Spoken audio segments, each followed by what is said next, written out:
In the Torah portion of Mikeitz, we read this fascinating story of Pharaoh's dreams, how none of his advisors can interpret the dreams correctly to his satisfaction, until they are forced to bring the Jewish slave boy from a dungeon to satisfactorily interpret Pharaoh's dreams. Now, what is the Kabbalistic meaning of this story? Specifically verse 33. Chapter 41 verse 33 says, Pharaoh should select a person who is understanding and wise and appoint him over the land of Egypt. This is the end of Joseph's speech when he's interpreted the dream, and he says what we really need now is a good advisor to Pharaoh who's going to know what to do. There's a fascinating Kabbalistic interpretation of this. You see, the Kabbalists always understood that there's a chain of emanation. Between God and the world, there are myriads and myriads of spiritual layers through which energy, divine revelation, disclosure needs to seep through in order to bring us blessings, in order to bring us all the good things in life. There needs to be a healthy chain. The chain can get blocked, it can get clogged, it can get broken, and that affects the world negatively. Now, every student of the Kabbalah knows that the fundamental building block of the spiritual stratosphere is consists of 10 sephirot, 10 types of emanation, which are subdivided into 3 intellectual faculties and 7 emotional faculties. These 7 sick cows in Pharaoh's dream, says Joseph, correspond to a weakening, a damaging of the 7 emotional sephirot, which will lead to the starvation. It will lead to famine, because if that energy is not flowing through, that divine disclosure is not entering the world, we suffer. And therefore, what is his suggestion?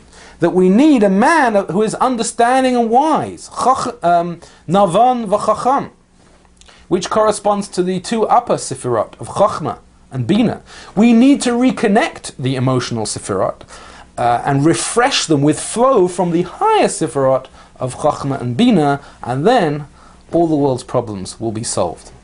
That is an insight which an angel told Rabbi Joseph Karo, and he recorded in his mystical diary, the Magid Mesharim.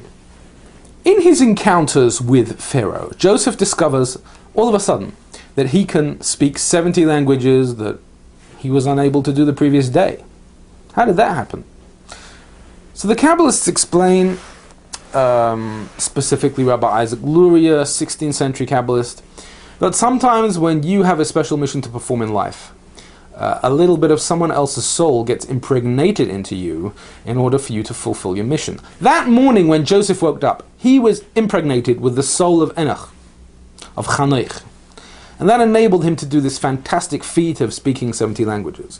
Now, Enoch was an interesting character because normally angelic beings stay in the world of angels and human beings stay in the world of humans, but sometimes there's an interchange. We've all heard of this idea of fallen angels, where angels who challenge the creation of man are sent down by God to see what it's like to have a human existence. But it actually works the other way too. Enoch didn't die a normal death. It said God took him away, and what that means is that he came from the physical world and became an angel. And according to Jewish demonology and the science of angels, which exists very richly in Judaism, especially in the Zohar, Enoch actually became Metatron, who was the chief of all the angels and actually is responsible for running the spiritual world. That very powerful energy of Metatron, sometimes also known as Metat in his abbreviated form, is what entered Joseph that morning, empowering him to do this very crucial mission, which saved all of our lives. It's the reason why we're here today, why Joseph saved the land of Egypt. Chapter 41, verse 55, we read how the Egyptians are starving, they have no grain, they go to Pharaoh. Pharaoh says, go to Joseph, do whatever he will tell you to do. And what does Joseph say? Well, if you want grain, you have to circumcise yourself first. What on earth was Joseph doing? Why does he tell these Egyptians they have to circumcise themselves? They're not Jewish. What is he trying to do? Turn everyone into his own, convert everyone to his own religion?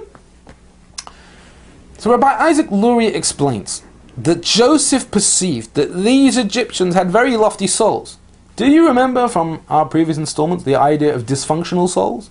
Does that ring a bell? How Adam separated from his wife 130 years, and that tragically led to the creation of very powerful, wild, free, radical souls, who were high in energy but uncontrollable and were reincarnated several times, well, they reappear here in this generation, both in the Jewish people, but also in the Egyptian people. They also had dysfunctional souls. Joseph perceived this. And therefore he said, I want to bring them under the wings of the Shekhinah. I want to bring them into Judaism because they really belong as part of the Jewish people. Although tragically we find out later that these were the Erev Rav, these were the converts to Judaism who unfortunately built the golden calf and led to a lot of corruption. But he saw the power of their souls, and that's why he wanted them. Chapter 42, verse 9.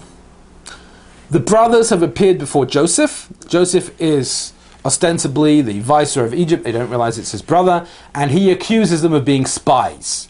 You are spies. Why did you all enter through different gates? That's a thing that spies do, to stay incognito. There's a deeper reason for him calling them spies. Backtrack to what we studied in the Torah portion of Shalach about Moses and his spies that he sent out to investigate the land of Israel. You might remember that we had an insight there that in order for the spies to do their mission, they were impregnated with sparks of the souls of Jacob's sons. And that is what Joseph was preempting here. He says, you are spies. One day your soul will be impregnated in the soul of the spies to help them do their mission. It's a little bit of a hint towards a future reincarnation here recorded in the Torah.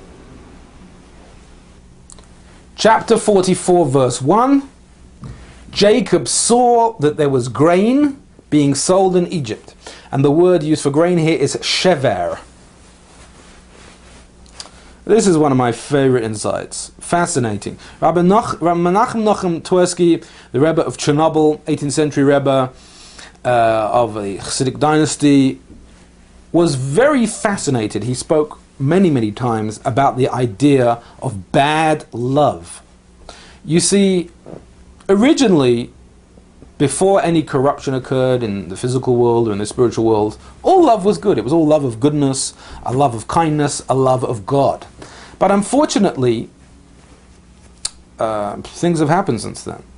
Especially, the Kabbalists always speak of the breaking of the vessels, a primordial event before the creation of the world, where even in the spiritual realm, corruption occurred, breakage occurred, damage occurred. And that is why that we love and lust after the pleasures of this world. Because that good love, that holy love went wrong through the shavira, through the breaking of the vessels, and it degenerated into a love of physical things. Jacob says, he saw that there was grain, shever, being sold in Egypt. He saw the shavira in Egypt. He saw a culture which had degenerated into purely pleasure-seeking, into lustful urges,